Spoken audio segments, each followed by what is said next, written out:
आज धन वृद्धि साधना है। धन वृद्धि जैसा कि नाम है कि धन में तो वृद्धि करती ही है, लेकिन इसके साथ साथ जो व्यक्ति के जीवन में नुकसान होते हैं, फिजूल खर्ची होती है, और ये हर एक के जीवन में, या कहा जाए हर दिन हर महीने चलता रहता है।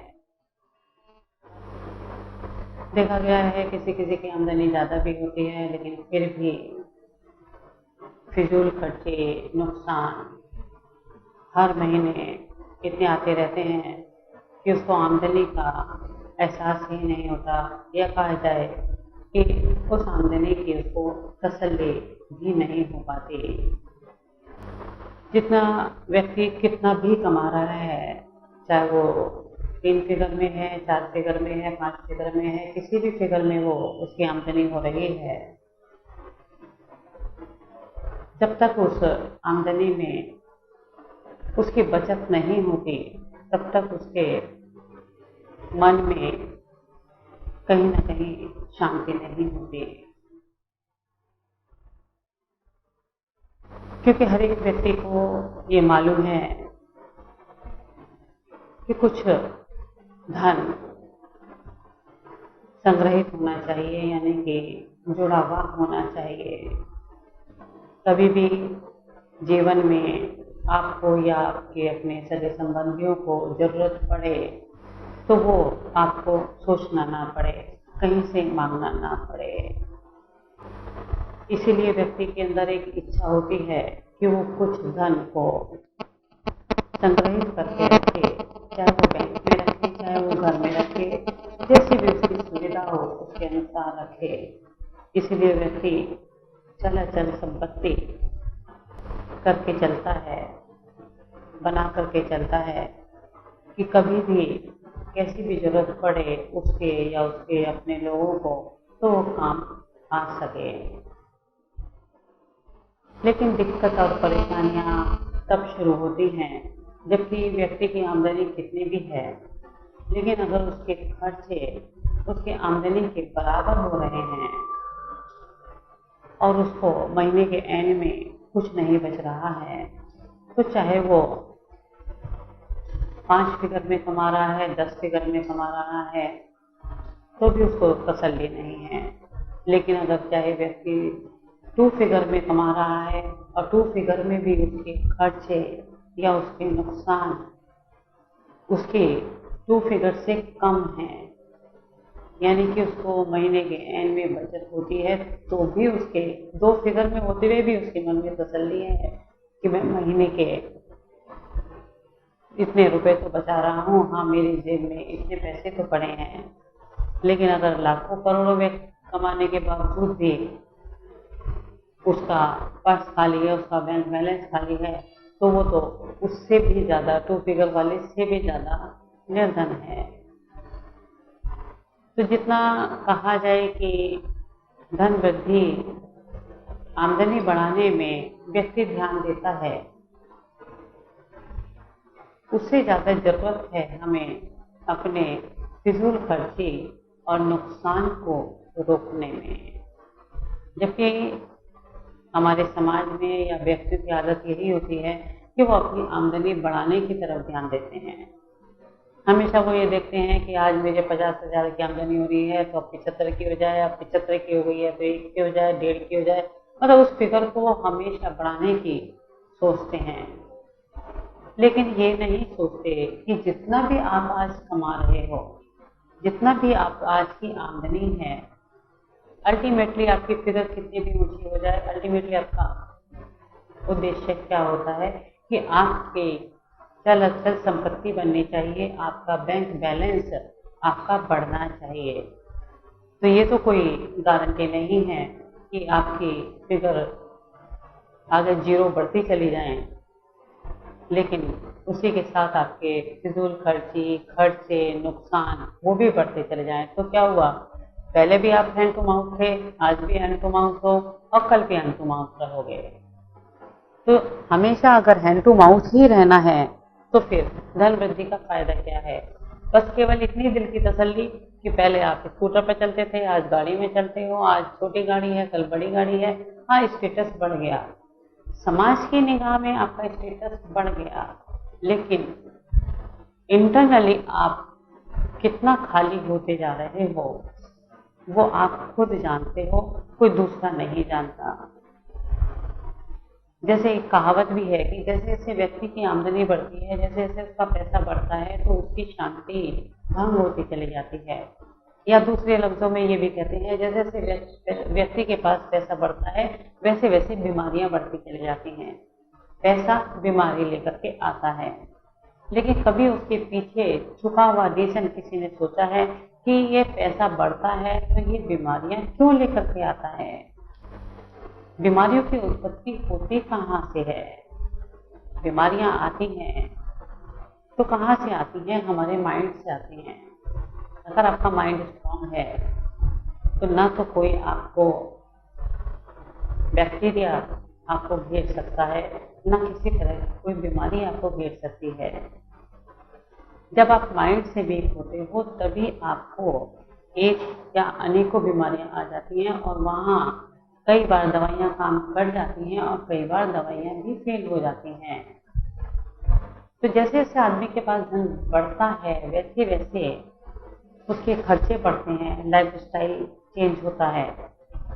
फिर जब लाइफ स्टाइल चेंज होता है तो वहाँ फिजूल खर्ची भी बढ़ती है, नुकसान भी बढ़ते हैं, और अल्टीमेटली क्या होता है कि बाकी सब तो ऐश करते हैं, लेकिन जो मेन बंदा होता है, जो कि जिसके ऊपर सारा ये जिम्मेदारी होती है, वो इंटरनली, ऊपर से वो कुछ भी दिखाए लेकिन इंटरनली वो अपने आप को एक टेंशन में उसमें झेलने लगता है, और जब वो झेलने लगता है तो वो ही बीमारियों का कारण बन जाता है, जो कि समाज में, घर में सबको यही नजर आता है। और यही चीज, यही कहावत मशहूर है कि जैसे जैसे पैसा बढ़ता है बीमारियां बढ़ती हैं, लेकिन उस बीमारी का सोर्स कहाँ है? हमारे अपने दिमाग में, हमारे अपने दिल में। क्योंकि हमने जैसे जैसे हमारा पैसा बढ़ा वैसे वैसे हमने अपने खर्चे बढ़ा लिए, खर्चे बढ़ाए, फिजूल खर्ची, जो कि कुछ जैसे करम बंधन होते हैं, जाने अनजाने करम बंधन होते हैं, ऐसे ही जाने अनजाने फिजूल खर्ची भी होती हैं और नुकसान भी होते हैं।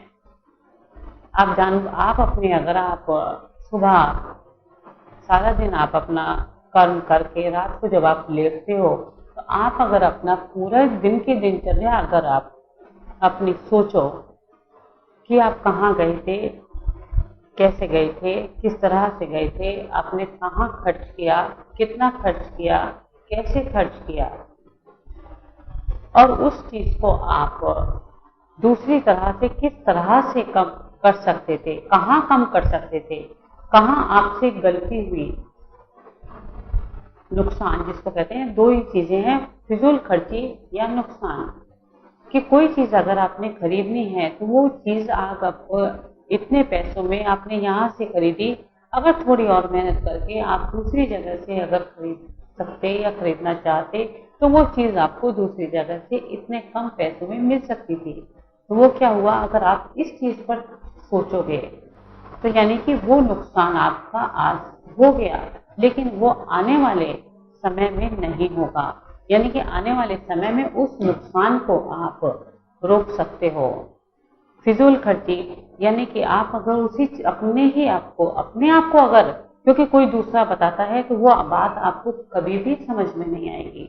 आपको ये लगेगा कि वो क्रिटिसाइज कर रहा है, उसके अंदर जेलेसी हो रही है, वो तरह तरह के विचार आपके दिमाग में आ सकते हैं।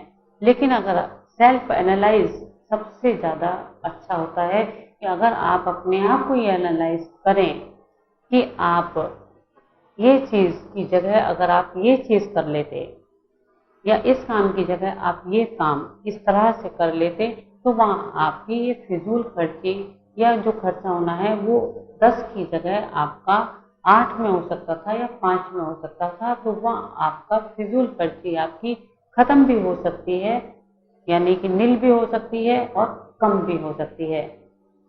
ये तो है एक जाने वे, जिसको कि अगर आप सोचें तो जानबूझ करके अपने नुकसान को, अपनी फिजूल खर्ची को आप खत्म कर सकते हैं। दूसरा, फिजूल खर्ची नुकसान अनजाने में भी होता है, यानी कि कुछ चीजें आपके अपने भाग्य में लिखी हैं कि इतना पैसा आपका बर्बाद होना है, इतना पैसा आपका खर्च होना है, या इतने आपकी आमदनी का इतना परसेंटेज आपका निकलना है। तो उस चीज को आप जानबूझ करके नहीं रोक सकते। इस चीज को तो आप सेल्फ एनालाइज से रोक सकते हो, लेकिन जो अनजाने हैं, जैसे जाने अनजाने कर्म होते हैं, वैसे जाने अनजाने फिजूल खर्ची और नुकसान है, खर्च हैं, तो उसको आप रोक सकते हो कि आप जब भी आप साधना करते हो, आप इसमें शक्ति ग्रहण करते हो, इसमें अनजाने में जो आपके भाग्य में फिजूल खर्ची लिखी हैं, नुकसान लिखा है, वो एक नहीं कई तरीके से लिखा है। आपकी बीमारी के रूप में लिखा है, आपको किसी के द्वारा धोखा देने के रूप में लिखा है, आप किसी को पैसे दे देते हो, वापस लौट करके नहीं आते हैं, उस रूप में लिखा हुआ है। आपसे गिर जाते हैं, खो जाते हैं, उस रूप में लिखा हुआ है। किसी भी, यानी कि किसी भी रूप में, जो कि आपसे जानबूझ करके नहीं होता, आपके हाथ के द्वारा नहीं हो रहा, किसी के द्वारा हो रहा है। वो XYZ कोई भी पर्सन हो सकता है। वो वाला अनजाने वाला फिजूल खर्ची और नुकसान आपका रुक सकता है इस साधना के द्वारा। लेकिन आपने दोनों चीजों पर ध्यान देना होगा। एक तो जो जाने होते हैं, वो आप डेली अपने आप को सेल्फ एनालाइज करोगे कि कहाँ पूरे दिन में आपने कहाँ खर्चा किया, कैसे किया, और कहाँ आप उसको कम कर सकते हो और कहाँ आप उसको कम नहीं कर सकते हो, या कहीं उतने ही पैसों में आप उसको बेटर कैसे कर सकते हो। जो अनजाने हैं, जिसको कि आप नहीं बदल सकते हो, वो चीज आप इस साधना के द्वारा आपकी खत्म हो सकती है। यानी कि आपका खर्चा का, पैसे का जो आप करते हो, उसका सदुपयोग हो सकता है, और आपके फिजूल खर्ची, आपके नुकसान खत्म हो सकता है। दूसरा, इसमें जैसे भाग्य में लिखा है कि आपका इतना पैसा आपका जाना ही है, हर महीने कुछ परसेंटेज आपकी जानी ही है। तो उसमें जैसे आप देखें अपने पुराने जमाने में, पुराणों में भी, शास्त्रों में भी, या अपने आप बुजुर्गों को देखें कि हमेशा ये होता था कि घर में, आजकल तो खैर घर के सारे फैमिली मेंबर्स कमाते हैं, लेकिन पहले होता था घर का एक ही सदस्य कमाता था, जिसको कि मुख्य सदस्य या हेड ऑफ द फैमिली कहते थे। तो जो उसकी पत्नी होती थी, वो head of the family female होती थी। तो उनका कार्य, क्योंकि धन को संग्रहित करने का कार्य हमेशा, संभालने का कार्य हमेशा फीमेल को ही दिया गया है।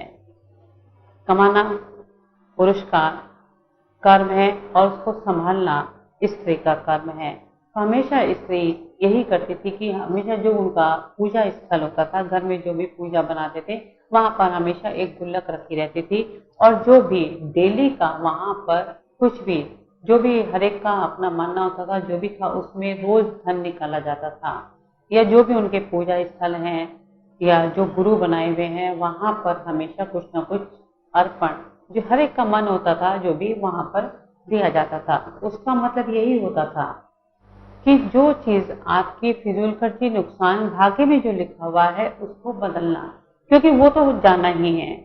कहते हैं ना, एक हाथ से नहीं जाएगा तो दूसरे हाथ से जाएगा, जाएगा जरूर। लेकिन अगर उसको आप अपने ही हिसाब से, अपने मन से अगर निकाल देते हो, तो वो उसका एक सदुपयोग होता है, और आपके एक मन में तसल्ली भी होती है कि मैंने एक कोई भला कार्य कर दिया, एक कोई पुण्य कर दिया, उसका पुण्य भी आपको मिलता है। आपसे फिजूल खर्ची हो जाती है, नुकसान हो जाता है, उससे आपके मन में एक अफसोस होता है। आपसे अगर 100 रुपये खो जाएं, उसका आपको अफसोस रहेगा, मेरे से ऐसी गलती क्यों हो गई, क्या हो गया। कोई आपसे घर से कुछ या ऑफिस से कुछ चुरा करके ले जाए, तो वहां आपको अफसोस नहीं होता, वहां एक आपको दिल में एक तसल्ली होती है, एक मन में, एक आत्मा को एक शांति मिलती है कि मैंने ये कार्य, एक शुभ कार्य किया। तो दोनों चीजों में फर्क है। तो अगर पुराने जमाने में इसीलिए रोज निकाला जाता था, डेली मॉर्निंग घर से बाहर निकलने से पहले, कि ये हम निकाल रहे हैं, जिससे कि आप देखें कि पुराने जमाने में इतना धोखा और इतना नुकसान, इतनी फिजूल खर्ची नहीं थी जितनी आज है। वो क्यों है? क्योंकि आजकल के लोग उन रीति रिवाजों को उनको भूल चुके हैं, उसको अपने लाइफ में अपनाते ही नहीं हैं। और जब अपनाओगे नहीं तो उनके कॉन्सिक्वेंसेस तो भुगतने ही पड़ेंगे, क्योंकि जिस पर्पज से प्राचीन ऋषि मुनियों ने जो चीजें बनाई थी वो आज के लोग उसको ऑर्थोडॉक्स कह के, दक्षिणानुष्ठी कह करके छोड़ चुके हैं। और जब वो चीजें छोड़ोगे तो उसके पीछे छुपे हुए जो लाभ हैं वो भी छूटेंगे। तो इसलिए अपने जीवन में अगर ये चाहते हो कि जाने अनजाने जो तुम्हारे फिजूल खर्चे, नुकसान और ये सब कुछ हैं, ये सब खत्म होते हैं। आप देखें कि आपसे इस साधना में हाथ में धन निकलवाया जाता है, दोनों हाथों में निकलवाया जाता है। वो इसलिए निकलवाया जाता है जिससे कि आपसे रोज, एक तो ये है ही आपका लेफ्ट का पास्ट लाइफ का है और ये आपका प्रेजेंट का है, और प्रेजेंट पर फ्यूचर डिपेंड है। यानी कि आपका प्रेजेंट और फ्यूचर है, ये आपका पास्ट है। यानी कि इसमें आप धन रखते हैं तो वो इसलिए रखते हैं कि पिछले में जो आपसे कर्म हुआ है धन से संबंधित, जो आपका फिजूल खर्ची, नुकसान, जो भी कुछ लिखा हुआ है वो सारा का सारा आपका, वो इसमें आपका एब्जॉर्ब हो, उसका आपको प्रेजेंट में फायदा मिले। और प्रेजेंट में जब फायदा मिलेगा तो वो नेचुरल है कि फ्यूचर में आपको वो लाभ देगा ही देगा। इसलिए आपको दोनों हाथों में वो निकलवाया जाता है, जिससे कि वो पुरानी तीन जो एक मान्यता चलती आ रही है वो आपकी रहे, साथ में आपकी प्रेजेंट में आज के युग के हिसाब से जो आपको शक्ति दी जा रही है वो शक्ति भी आपकी वो कार्य करती है, उसको और आगे बढ़ाती है। तो ये दोनों चीजें मिलकर के आपको ये धन वृद्धि साधना से आपको लाभ प्राप्त होने शुरू हो जाते हैं। यानी कि दोनों चीजें आपको प्राप्त होती हैं कि आपका जो नुकसान है, कमी है, फिजूल खर्ची है, ये खत्म होती है और लाभ प्राप्त होता है, आपको फायदा होता है और आपकी वृद्धि भी होती रहती है। यहाँ कुछ लोग ये सोचते हैं कि हम ये साधना कब तक करें, तो ये तो हर एक व्यक्ति के अपने ऊपर है कि जब तक आप धन में लगातार वृद्धि प्राप्त करना चाहते हो तब तक आप लगातार इस साधना को करते रहें। वहाँ इंसान होने के नाते आपके मन में एक, ज्यादातर लोगों के मन में हमने ये देखा है कि ये भाव आते हैं कि इसमें तो हमने हाथ में धन निकालना पड़ रहा है, या कुछ लोगों के मन में ये भाव आते हैं कि हाँ हमें 10-15 मिनट रोज के देने पड़ रहे हैं। यानी कि दो चीजें इसमें लोगों के मन में बाधा बनती हैं कि 15-20 मिनट रोज के देने पड़ रहे हैं। तो 15-20 मिनट के रोज के देने का आंसर अपने मन में अपने आप सोचें कि धन कमाने के लिए आप कितने घंटे देते हैं, कितना घंटा खर्च करते हैं। आजकल का जो लाइफ स्टाइल चल रहा है, जो सर्विस या बिजनेस चल रही है, मैं कहूँ 12-13 घंटे तो कहीं नहीं गए। मिनिमम 12-13 घंटे तो हर व्यक्ति देता ही देता है। तो 12-13 घंटे की मेहनत, दिमाग, ये सब आपका व्यर्थ ना जाए, उसके लिए अगर 20 मिनट की या 15 मिनट की या 10 मिनट की, 10 से 20 मिनट लगते हैं, ये हर एक आदमी की अपनी स्पीड है। जैसे आप खाना खाते हैं ना, कोई 5 मिनट में खाना खा लेता है, कोई 20 मिनट में खाना खाता है, कोई 10 मिनट में खाना खाता है, ये आपकी अपनी स्पीड है। हाँ, 10 से 20 मिनट जरूर लगते हैं। तो 12 या 18 घंटे की आपकी मेहनत और आपका दिमाग, आपका समय, सब कुछ व्यर्थ ना जाए, उसके लिए 10 से 20 मिनट की आहुति देनी मेरे ख्याल में तो बुरी नहीं है। कि अगर आप 10 से 20 मिनट अगर आप डेली दे दें तो आप जो वो 12 से 18 घंटे तक आप काम करेंगे, जो मेहनत करेंगे, जो आपकी मन की, दिमाग की अशांति भंग होगी, आपको लाभ नहीं मिलेगा, आप डिप्रेशन में जाएंगे, आपकी फैमिली बेकार होगी। फैमिली का भी प्रेशर होता है, फैमिली को भी खर्चे होते हैं, वो आपकी बेकार ना जाए। तो इसलिए 10 से 20 मिनट देना कोई नुकसान नहीं, लाभप्रद है। दूसरे लोगों के मन में, कुछ लोगों के मन में ये आता है कि हम दोनों हाथ में धन क्यों निकालें, क्योंकि एक इंसानी फितरत होती है, वो ये सोचता है, वो अपना लाभ नहीं सोचता, वो हमेशा दूसरे का लाभ सोचता है कि एक आदमी इतने दिन में दोनों हाथ में इतने धन निकाल रहा है, इतने आदमी निकाल रहे हैं, तो हाँ, मठ में एक महीने में इतना ऐसे इतना जा रहा है। वहां अगर ये ना सोच करके अगर ये सोचा जाए कि मैं क्या निकाल रहा हूं और मैं कितना निकाल रहा हूं और मुझे इतना निकालने में मुझे कितना लाभ हो रहा है, केवल अगर दूसरे का फायदा सोचोगे तो कभी भी अपना सक्सेस कभी नहीं कर पाओगे, कभी नहीं मिल पाएगी अपनी तरक्की। खाली यही नहीं, लाइफ में कभी भी किसी के लिए चाहे नेगेटिव सोचोगे या दूसरों के लाभ के लिए सोचोगे, कैसा भी सोचोगे, वो तुम्हें ही नुकसान पहुंचाएगा, दूसरे को कभी नुकसान नहीं पहुंचाएगा। अपना लाभ, अपनी तरक्की चाहते हो तो केवल अपने लाभ, अपनी तरक्की के लिए ही सोचो। अपनी कमी और अपने नुकसान, अपने फायदे के लिए सोचो, तो उसमें तुम्हें कमियां, अपनी गलतियां, अपने अवगुण प्राप्त होंगे और वो जब मिलेंगे तो उनको दूर करने की कोशिश करोगे, तभी तुम आगे बढ़ पाओगे, तभी जीवन में सक्सेस हो पाओगे, नहीं तो नहीं। दूसरों के अंदर कमियां निकालोगे तो क्या करोगे, कांटों की झाड़ियां अपने चारों तरफ बो रहे हो और दूसरों के अवगुण, दूसरों की अच्छाइयां देखोगे तो आप फूलों का गुलदस्ता इकट्ठा कर रहे हो। दूसरों की कमियां देखते हो, दूसरों के लाभ देखते हो, तो उससे क्या होता है, आपके अंदर एक डिप्रेशन आता है। और जब डिप्रेशन आता है, नेगेटिव थिंकिंग आती है, तो क्या है, उससे नेगेटिव रेज निकलती हैं और जब नेगेटिव रेज निकलती हैं वो क्या है, आपके माइंड से निकल रही हैं। माइंड आपकी पूरी बॉडी को कंट्रोल कर रहा है। माइंड से आपकी पूरी बॉडी में वो नेगेटिव रेज जा रही हैं, तो जो भी आपका पेट है, आपका हाथ है, आपका पैर है, आपकी कमर है, जो भी आपका वीक पॉइंट है, वहां पर वो इफेक्ट डालती हैं और वही अंग आपका बीमार होना शुरू हो जाता है। लेकिन अगर किसी का बॉडी का कोई अंग वीक नहीं है तो उसके आसपास कौन सी चीज वीक है, वहां पर वो चीज इफेक्ट डालेगी। आपके रिलेशन इफेक्ट वीक है, रिलेशन पर इफेक्ट डालेगी। आपकी सर्विस वीक है, सर्विस पर इफेक्ट डालेगी। या जो बिजनेस आपका वीक है, मतलब आपके चारों तरफ जो भी चीज वीक है, सबसे पहला इफेक्ट डालती है आपके शरीर पर। शरीर कहीं भी वीक है वहां पर डालेगी। शरीर पर वीक नहीं है, शरीर आपका स्ट्रांग है, तो आसपास आपके कौन सी चीज, कौन से सर्कमस्टांसेस वीक हैं, वहां पर वो चीज इफेक्ट डालती है।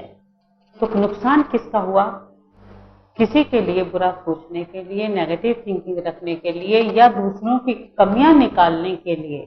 जनरली आदत मेरे ख्याल में देखो तो सब एक ही नहीं, अपने आप को इस समय सब सेल्फ एनालाइज करो कि इंसान की हर एक की यही आदत होती है। किसी के अंदर कम है, किसी के अंदर ज्यादा है, लेकिन होती हर एक इंसान के अंदर है कि वो दूसरों की कमियां हमेशा ढूंढता है, हमेशा सोचता है, बातें करता है, देख उसने ऐसा करा, उसने ऐसा नहीं करना चाहिए, उसे ये होना चाहिए, ये उसे ये होना चाहिए। उससे क्या हो रहा है, सामने वाला सुन रहा है या नहीं सुन रहा है, उस पर इफेक्ट हो रहा है या नहीं हो रहा है, वो उस गलती को मान रहा है या नहीं मान रहा है, कोई फर्क नहीं पड़ता।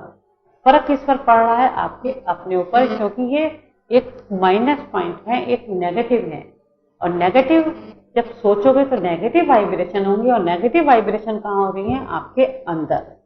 और अंदर हो रही हैं तो यानी कि आपके आसपास बॉडी के बिल्कुल क्लोज, जिसको कि सूक्ष्म बॉडी कहते हैं, उसमें वो इफेक्ट डाल रही हैं। और धीरे धीरे आप जब इसमें और गहराई में आगे, मतलब दिनों तक आप बढ़ते चले जाते हैं, तो धीरे धीरे ये चीज आपकी बॉडी के साथ साथ और आगे स्प्रेड होती चली जाती है। जैसे कभी कभी आप कहते हो ना कि इस आदमी को देख करके दूर से देखते हैं तो अच्छा नहीं लगता, यानी कि वो इतना ज्यादा अपने अंदर नेगेटिव, दूसरों के लिए, अपने लिए इतना ज्यादा हो चुका है कि उसकी शक्ल दूर से ही देखते ही एक आपको एक नेगेटिव फीलिंग होनी शुरू हो जाती है। आप जो है, आपके अंदर एक बेचैनी होनी शुरू हो जाती है।